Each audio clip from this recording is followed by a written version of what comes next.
we're just nurturing the sport of boxing in Halifax, and we're trying to grow it. So we had a nice turnout tonight, people who would never come to the fights. So we opened that gym, we opened people's eyes to boxing and what it can do, how it can change lives. For your first event, you had Butterbean, legend. Yeah. He came along. Yeah. You know, you had some wonderful talent from Nova Scotia, the Maritimes, New Ontario. Hello, ladies and gentlemen, and welcome to episode 30 of the Good People, Bad Intentions podcast. Hope you're all doing well. I know that it's been a while since the last episode, and I really want to apologize for that. A lot has been going on lately, and I will have a little bit more explanation towards the end of this episode, but I really want to focus on what this episode is all about. Saturday, July 16th at the Halifax Forum, it was the first event by Real Deal Promotions. That is the promotion company by Kyle, the Real Deal McNeil, the second guest that we've had on this podcast. And if you remember listening to that episode, he kind of talked about how ever since he got into boxing, one of his dreams was to get into promotion, and more so fighting and being the headline for his own card. And so this event, in all actuality, was him realizing that goal or that dream. And so I'm really proud of you, Kyle. You did an excellent job promoting as well as fighting. You won your fight. I have a special treat today. I actually have, for the first time, 3 in-person interviews. Now, one thing I want to do, though, is preface by saying the interview quality is not the best and not the level that I would like. But what I had done was just took my iPhone and a tripod and try to just get some interviews that I thought would be interesting. And so the first interview that we're going to look at, interview Fernando Jimenez. And he had a 4-round fight at 175 pounds against Daniel DK Beast Beaupre. Now, Fernando, he didn't get the decision, but in my opinion, the fight itself possibly could have been a draw, or at most, he should have got the decision. It went to the hometown favorite, Daniel. It was an entertaining fight. And what I thought was really interesting was, and you'll see in the interview, he started off at super lightweight and has gone all the way to light heavyweight. So that's quite the gap in weight, and it had been quite a while since he last fought. So I tried to kind of I tried to ask him a few things about that. And so without further ado, guys, let's get to the first interview with Fernando. Hey, I'm here with Fernando. Fernando is from Mexico, and he came all the way here to fight tonight. This was, unfortunately, it didn't go your way. You had a very competitive fight. Desafortunadamente no tuvimos el resultado que esperábamos, pero fue una pelea muy exitosa, muy excitante. Estaba como para un empate, yo sentí que se lo llevara así, en un estilo muy sucio, era un operador muy fuerte. I thought it was going to be a decision, but he was a very strong fighter. So, I think that your box rec, you haven't fought in 5 years? Dice que yo tuve a box ring y que no has peleado en 5 años. La pandemia terminó un tiempo, mis motivos personales, yo tuve que dejar 2 años y me acompañado por el tiempo de pandemia. So, I have some personal issues I have to deal with, and then the pandemic came in and that stopped absolutely for 5 years. And you went from super lightweight all the way to light heavyweight? Y tú fuiste de super ligero hasta casi a... Estar en reposo sin hacer nada tanto tiempo, comiendo, fue lo que me llevó a un aumento de muchísimos kilos. Yeah, what happened is you don't in activity and you keep eating like you keep training and everything, so you just start gaining weight and that's what happened. So when there was a couple of parts in the 3rd round, Daniel had you against the ropes, he was putting his weight against you. were you able to were you feeling his weight on you in those rounds? En unos rounds en los que él estaba poniéndote en las cuerdas, el que estaba poniéndose el peso de él encima de ti, tú crees que te eras capaz de sentías el peso de él como tan fuerte que estaba encima de ti. Se repuso más de 10 kilos, yo presiento.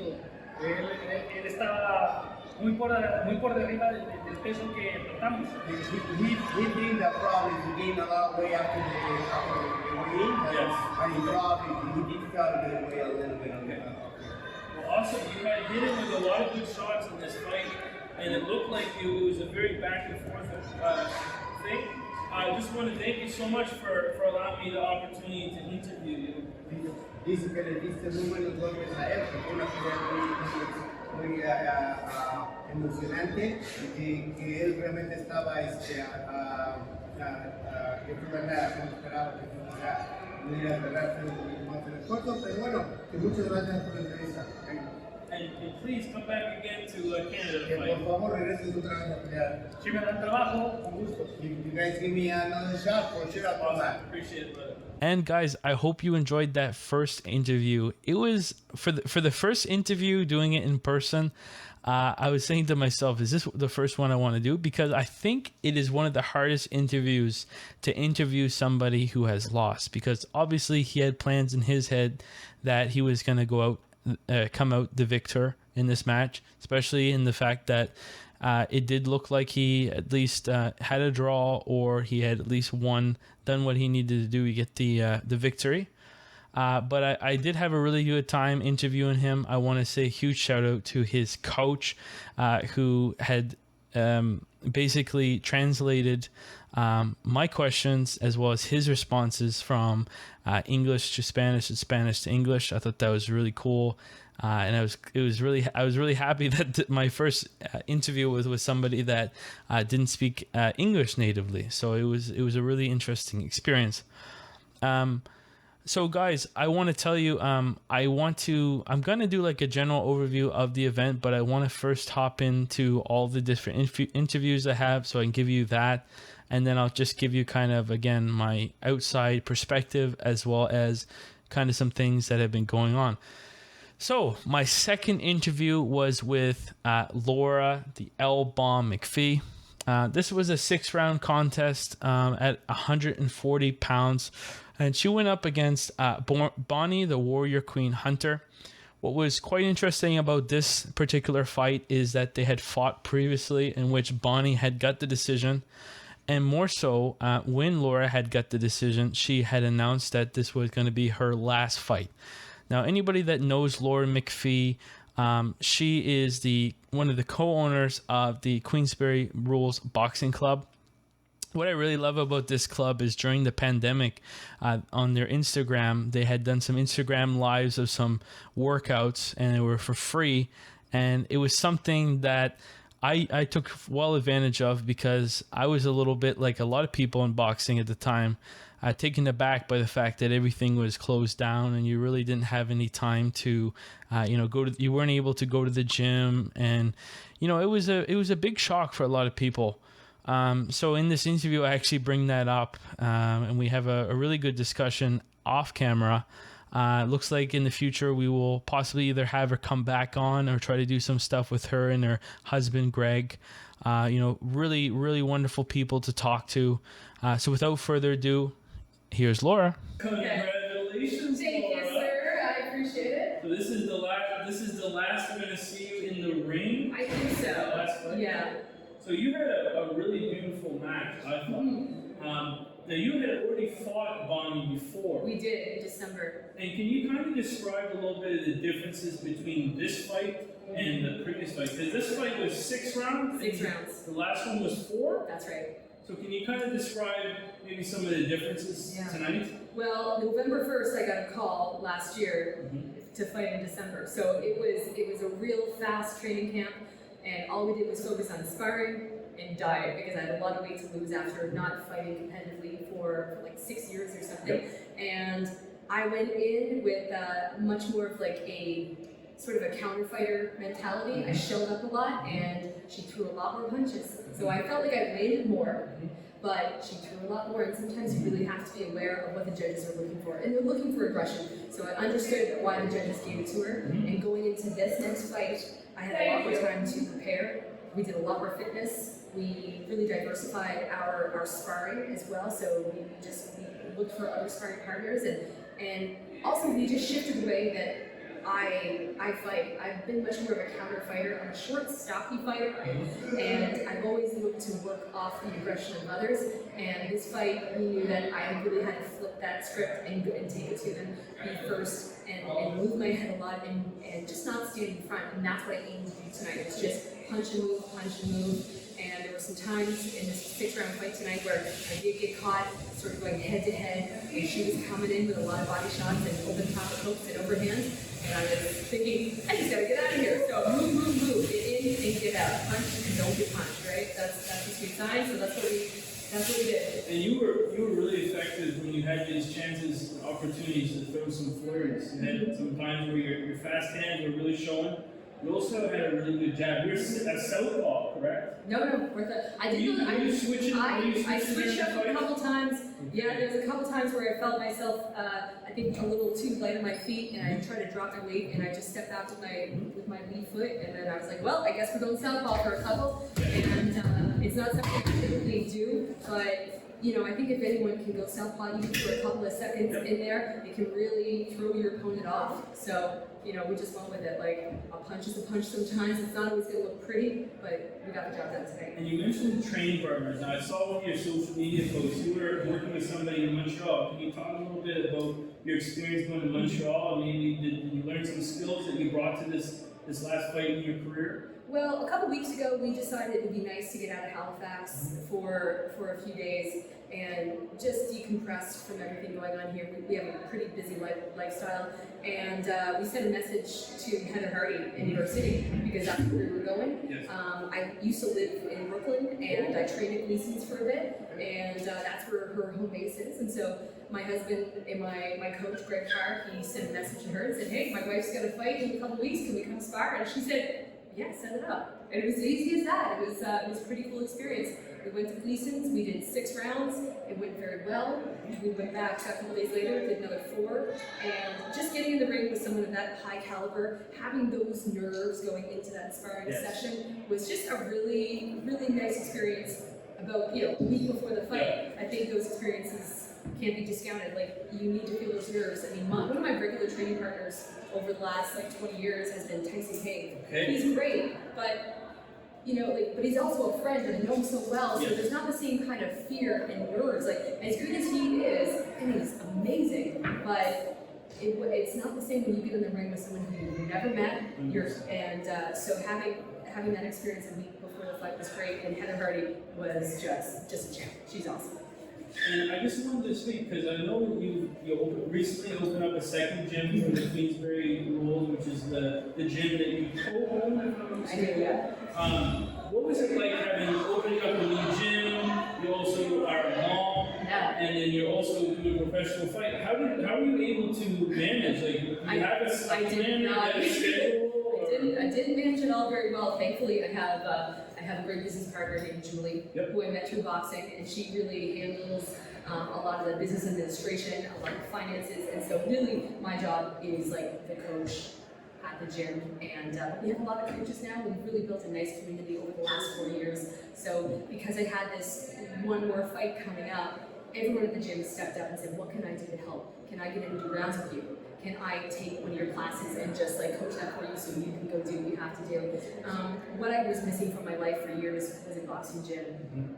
There's nothing like the community that comes with boxing, and that's why we opened the gym, because we wanted to train like fighters again, and we wanted to develop that community again, and that's what we did. And opening the second location has been hectic. It's been hard. We need to operate 2 locations, but the reward has been amazing, and the business is doing well, and we're just nurturing the sport of boxing in Halifax, and we're trying to grow it. So we had a nice turnout tonight of people who would never come to the fights, except we opened that gym, we open people's eyes to boxing and what it can do, how it can change lives, improve mental health, improve fitness, bring people together, and then we're here at the fight tonight. So it's hard to manage being a business owner, a mother, a wife.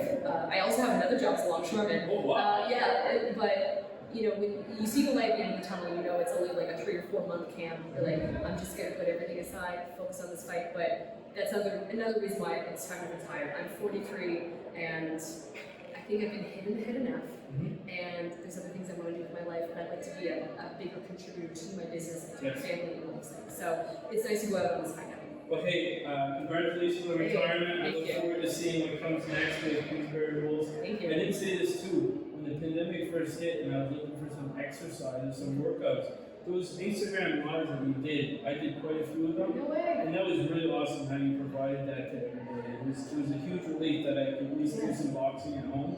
And it was a lot of fun because I felt like doing that. I feel like I know you, but you probably don't know me. But you know, doing those workouts, you kind of build a connection, right? It's funny how like we met some people just through those workouts. Yes. People who discovered us through our Instagram daily workouts at 6 p.m. because there was nothing, we didn't know what to do. We thought, well, if we can just meet together on this platform and work out, and maybe it'll be 2 people, maybe it'll be 20, but we can somehow stay together as a community. And you know, we always enjoy like getting heckled from some of our members and taking requests for like style of workouts, and all the coaches were happy to come and do it. You know, we were doing it for free, no one's getting paid, but just boxing and having one thing in your life that really sort of, you know, remained the same was really, I think, therapeutic for a lot of people. And we met people through that experience. And so, like yourself, there's been other people that came to the gym afterwards. They said, I was too nervous to try the sport, but I got out to those Instagram workouts, and then I came and became a member. So,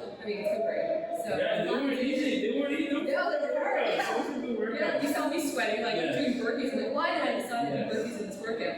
Yeah, it was tough, but... And I just want to say that I really appreciate that. So, I'll see you around. Yeah, come stop by the gym. Yes, thank you so much. And I hope you guys enjoyed that interview with Laura. You know, I thought one thing, I don't think she'll mind if I bring it up, but what we had mentioned off camera was the tendency for people to oftentimes want to make boxing an exclusive sport and kind of keep away more of the casual people, or like, you know, the people that get the 9-to-5 jobs that are just trying to use boxing for a workout. And what I try to have a conversation with her about is how boxing has a lot of benefits, and really like knowing about a medication that can help a lot of people. I feel like what we should do as fans of boxing is encourage people, regardless of what skill level or what interest they have, to get into boxing.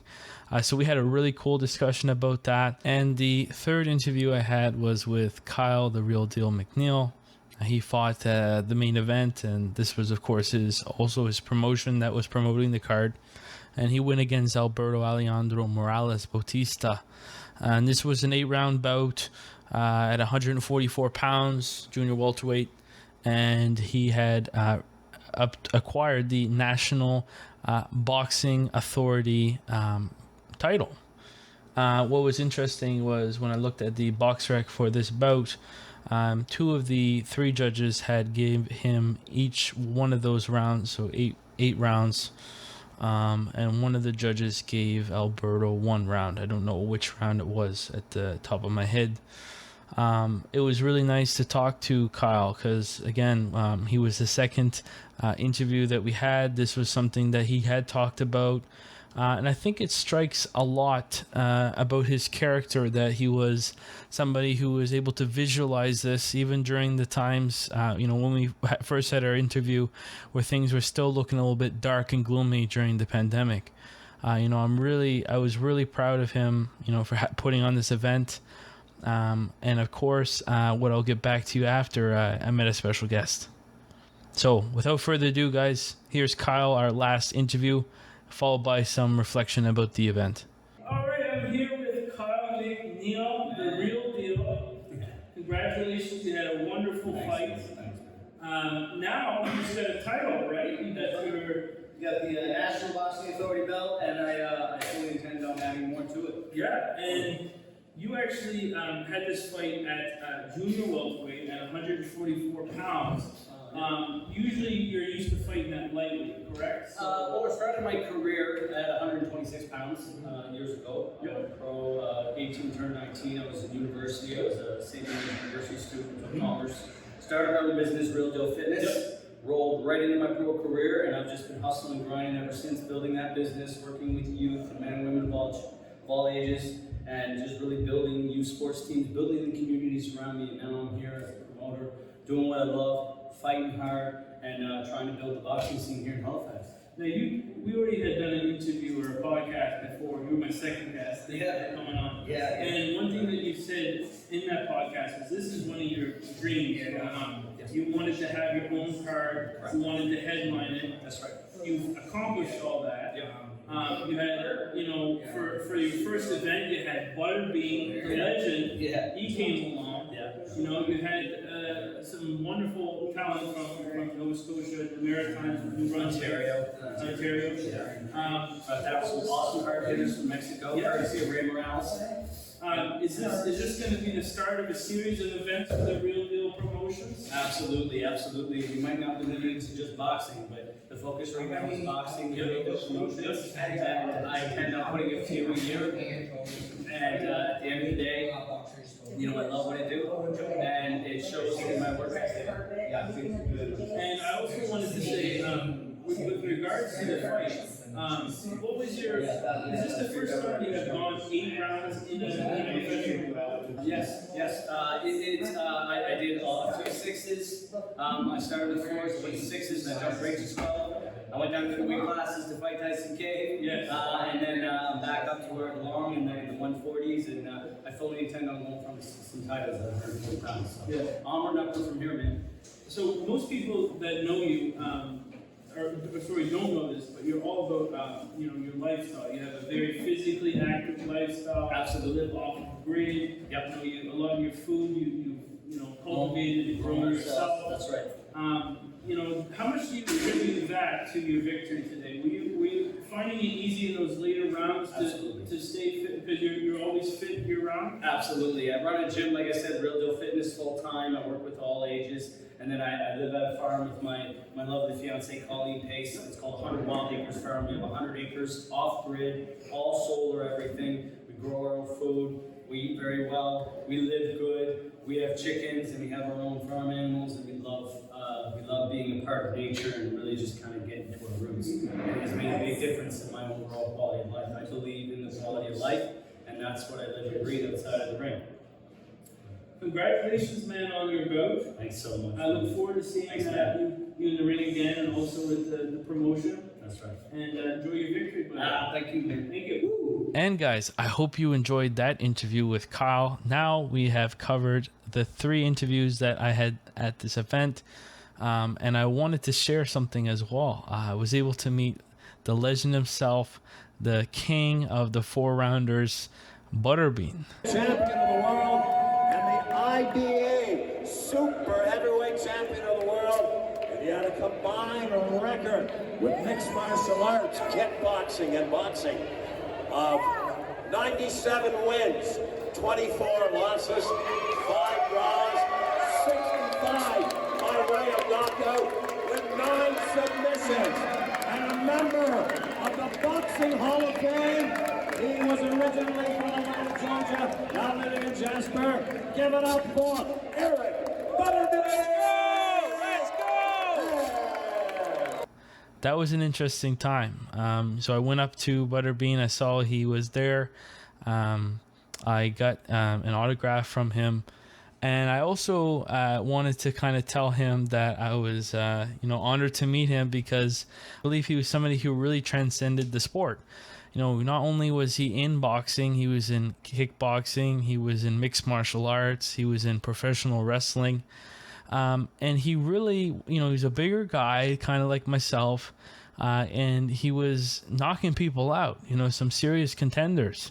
So I had this kind of a conversation where I was basically telling him how, he has inspired me, being a bigger person, to not look down at myself and still see myself as being able to accomplish great things. And what was funny was how he had mentioned Andy Ruiz at the time, I think he was maybe around 7 years old or so, had told him the same thing. And in fact, I can see a photo of him and Andy, young Andy at the time. You know, of course, Andy Ruiz had that shocking victory against Anthony Joshua and obtained, I believe, 3 of the heavyweight titles at the time. And he was the first Mexican heavyweight boxing champion. So yeah, and Andy Ruiz, of course, was somebody that I looked up to quite a while ago, because, again, if you're a bigger guy and you're in boxing, there's not that many great examples, but I think Andy Ruiz and Butterbean are great examples of, you know, people that were able to accomplish things within their career.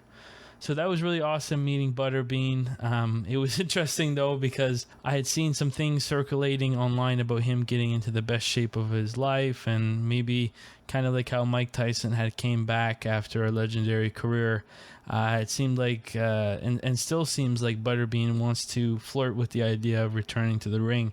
But I believe he had received some form of hip surgery, in which case he had some crutches when he was at this event. So it was interesting to see him in maybe a little bit more of a vulnerable stage, to see, you know, a fighter later on in their career in a more vulnerable stage. But it was really wonderful getting to meet him. And yeah, so now I just want to kind of reflect on what it was like going around this event and trying to get these interviews, because this is something that I haven't never done before. So when I was talking with Kyle, you know, through direct messages, I just told him basically my idea about how I wanted to go to this event and have some interviews. And he really supported it, and I was really grateful for that. Because I didn't really know, like, you know, obviously having these podcast episodes, having guests on a podcast, that's one thing, but there's a lot more pressure, I find, when you actually are sitting in front of, or standing in front of somebody, especially after they have just fought their life, fought their heart out in a boxing match, and to try to get a few minutes and to have a conversation with them. But out of the 3 times that I asked somebody to do an interview, they all agreed. I was really grateful for that.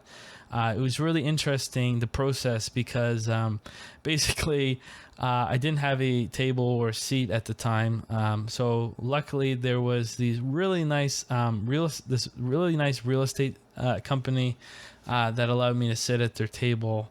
I had a really fun time talking with them. I was trying to pay attention to the fights as much as possible. I recorded some video, although it's not the best, of some of the parts of the fights. And I was trying to really pay attention to the fights, because I felt to myself like I don't want to look stupid. I don't want to look dumb, you know, forgetting, you know, which rounds or whatnot that the fighters were doing well or not doing so well. And I try to pay attention also to, you know, the boxing itself and the quality of the boxing, and trying to find things to bring up in the interviews. And it was a thrilling time. Honestly, my heart was racing, because, you know, I was trying to find, you know, you get the red corner and the blue corner. I was trying to find which locker room or which changing room the fighter was going to be going in what direction, and trying to catch them before they leave the arena and go back into the locker room to ask them for an interview. So that was really interesting, and you had to be kind of on your toes. And I just want to say that somebody that I really looked up to and have followed for quite some time is Lydia Daydal, and she is part of Fight Connect TV, as well as the Empire Fight Store. I believe she does some of the management there, or some of the social media there. And I had watched quite a few of her coverage of the UK boxing scene, and kind of seeing how she went about things. And I tried to, the best of my ability, emulate what she was doing, as far as, you know, being a one person operation, bringing your own, you know, tripod or whatnot, and just going about capturing the interview. So, of course, like I said at the beginning of the of the episode, the interviews themselves, the audio is not really the best quality, and I plan on working on that and getting a better microphone when I do this again, because I realize now, like, yeah, it was a cool idea to bring your iPhone and everything like that, and it certainly serves a purpose if you don't have anything there, but it probably was a hard listen for some of you guys. And if you were listening to this and not watching the video and not seeing the subtitles, I strongly recommend possibly rewatching this episode on YouTube or on Spotify and looking at the subtitles and seeing what was being said, because it is hard. I had to listen to the episodes a few times, trying to make out what was being said for the subtitles, and I tried to use some restoration on the audio. It didn't really work that well, and yeah, it was overall, guys, it was a really fun experience. So I kind of flirted with the idea at the beginning about kind of talking about what's been going on. It's been a little while since I last put out an episode, so I wanted to tell you guys, next month I will be going back to school. I will be taking the radio, television, journalism program at NACC, and I'm really excited about that. It's going to be a fun time. I'm nervous. I just turned 25 in July. A quarter century. This will be the third time I've gone to school, and I think I've touched on this in other episodes, but I certainly want to bring this up again.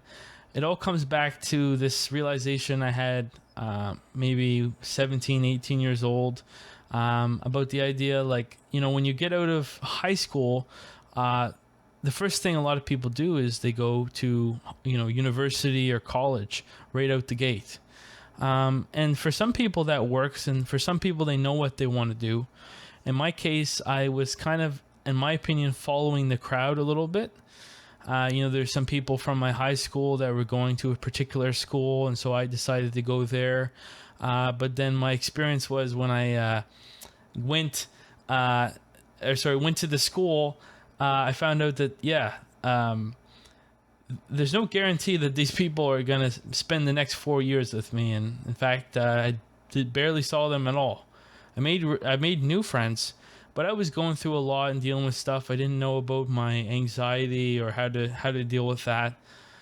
So that didn't work out. And then not too long ago, I had my second attempt doing IT, but I really hated doing online only schooling. I found it really hard to get attached or to understand the material.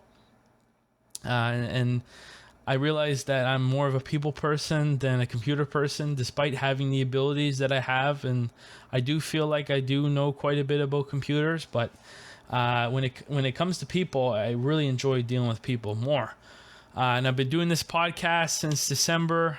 I saw my Instagram page was started August of last year. So, the whole idea about the podcast has been running around for about a year now. So I've been seeing that I really enjoy doing this podcast, and I want to make it better as much as I can. And I always try to make it as best as I can. So what I thought was, naturally, I should go to school for this, because I might not be able to do this podcast full time as a job, at least not right now. But certainly I can learn some things and work for people in this realm, and possibly still cover the sport of boxing, mixed martial arts, or wherever I do land, and really boost the quality of this, because in the end of the day, that's what I want to do. I want to make something of this podcast and this community, and I always really appreciate everybody who's given me the positive support.